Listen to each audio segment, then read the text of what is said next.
Today we are doing my most anticipated movies of 2025 and shows. So, this is the end of the year with things I look forward to the most. So let's get started with shows and then movies. Okay, for already in January, the end of January, we are getting Spider-Man freshman year. I'm excited for this show because I love Spider-Man. I especially love the animated shows. People are probably wondering why aren't we getting Spectacular Spider-Man Season 3 or Spider-Man 97. But, we gotta give this show a chance. I'm all for something new, even if we're not getting what we used to get.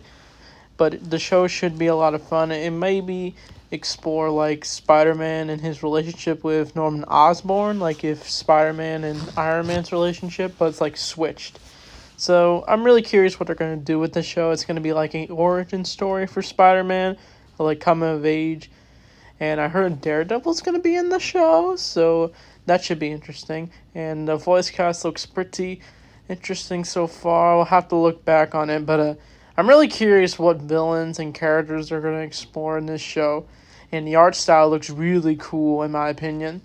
Very mix of what the comics used to look like back in the day and mixed with how they modernly look. So Spider-Man freshman year, definitely looking forward to.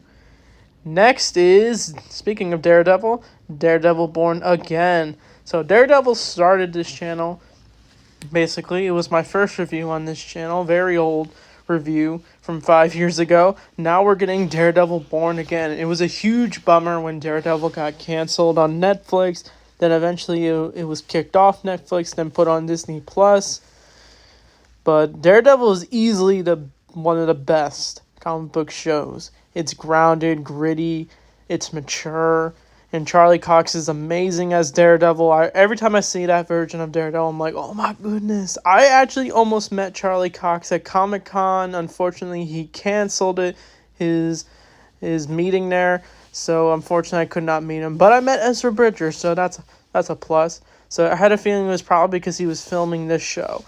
So this show looks very promising. We haven't really seen a trailer yet, just a little teaser of Matt Murdock and the Kingpin. So it looks like it could continue what they did after season 3, but it's probably going to take place a couple years later because it's been a while since we saw Daredevil in the last season. I know we saw him in No Way Home, She-Hulk, but we'll see what Daredevil's been up to. Even his little appearance in Echo, it's like a little teaser of when Daredevil's coming to Disney Plus. So I look forward to it. I was thinking of re-reviewing Daredevil, giving a proper review, seasons 1, 2, and 3 for preparation of this show. That could be in February, so we'll have to wait and see. But next is Andor Season 2. So in my original Andor reviews, I was probably just saying the show was slow to watch, but as I rewatched Andor, it is definitely a more gritty show, and it has more human side to Star Wars. It's more about the people and the rising rebellion. But this show is really good to most Star Wars shows, in my opinion, and most people like this show. So I'm really curious what they're going to do with Season 2, since it's going to be the final season, and I think the show's probably going to end with how Rogue One starts. So I look forward to it. Maybe we'll see K2SO. Maybe he'll brighten our day with his dynamic with Cassian.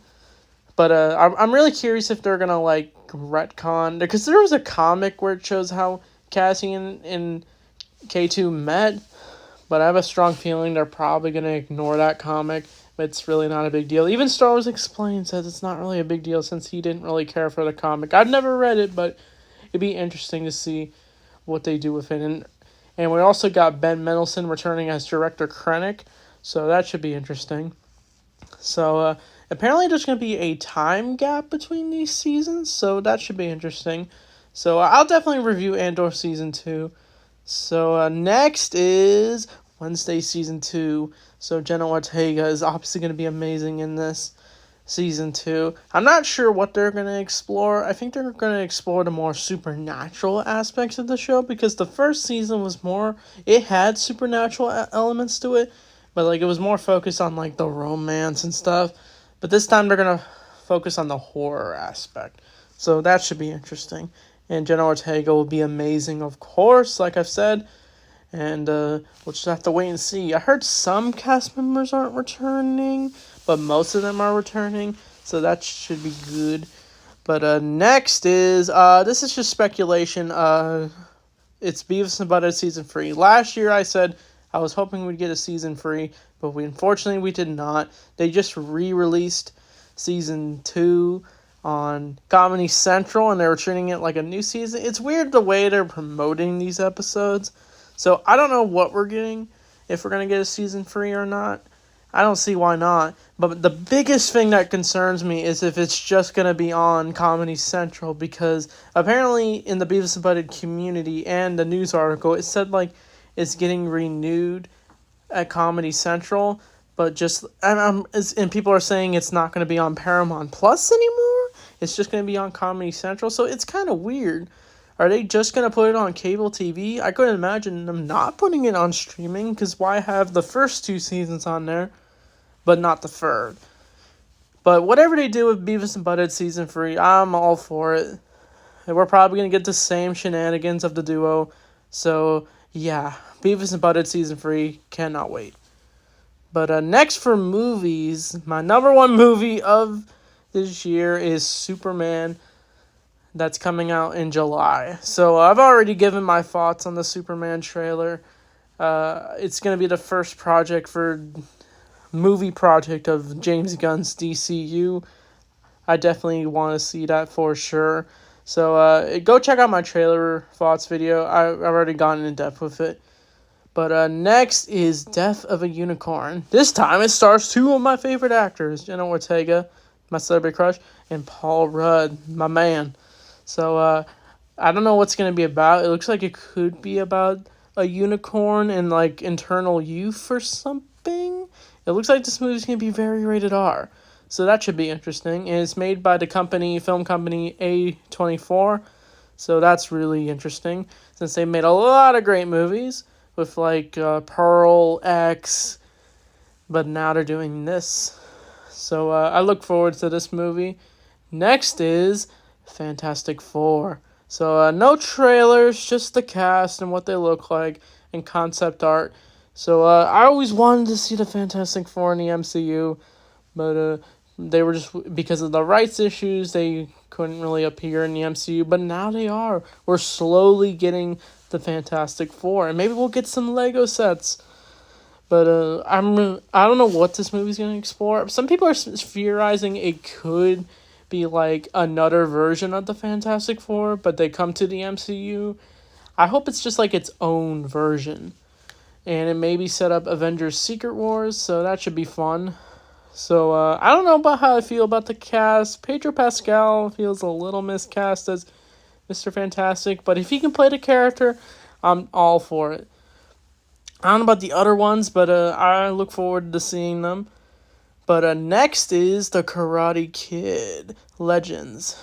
So I've somewhat talked about this. Cobra Kai Season 6 is its final season is going to be this February. So technically it's a show of 2025. I'll put that as like an honorable mention. But The Karate Kid Legends, I don't know what it's going to be about. I thought it'd have like Jaden Smith in it, but it looks like it's just going to be Jackie Chan, Ralph Macchio teaming up, the 2 senseis, with a new Karate Kid, Ben Wong. So I don't know what they're going to do with that character. It could just be similar to the other Karate Kid movies, but we'll have to wait and see. I'm really curious how Cobra Kai Season 6 will end. And I wonder if we're ever going to see, if it's even going to be canon to Cobra Kai. I assume it will. But we'll just have to wait and see. But next, last but not least, is Captain America Brave New World. So apparently test audiences did not like this movie. It's according to like people like Oh My DS. He makes videos about these kind of topics. But I don't know what they're going to do with this. I'm really concerned if Steve Rogers ain't going to be in the movie. Now, I know Anthony Mackie's going to kill it as Captain America since he did in The Falcon and the Winter Soldier, but it looks like it's going to be some kind of political thriller, and we're getting Harrison Ford as the Red Hulk. That's the big highlight of this movie. But it comes out February, so I don't know if I'm going to see it right away. But definitely look forward to it, since it's going to be in the main MCU timeline about multiverse shenanigans, since that's what's been going on lately with the MCU. But that's not a bad thing per se. But I'm looking forward to Captain America: Brave New World, the fourth Captain America movie. And it's ironic, Anthony Mackie finally gets his own movie, a Marvel movie, since if you don't know, like, Anthony Mackie was roasted by Tom Holland by saying, I don't see the Falcon movie, but now years later, Anthony Mackie gets his own Captain America movie, so how ironic. But maybe the Hulk will be in it too, so we can have Hulk versus Red Hulk. We'll just have to wait and see. So that's my top list for 2025. I look forward to it this year. I hope there's a bunch of other stuff that's going to come out this year as well. I look forward to it all. So I'm probably going to do like a announcement video for what I plan to do for 2025 for this channel. So look forward to that. So with that being said, thanks for watching, and I'll see you all next time.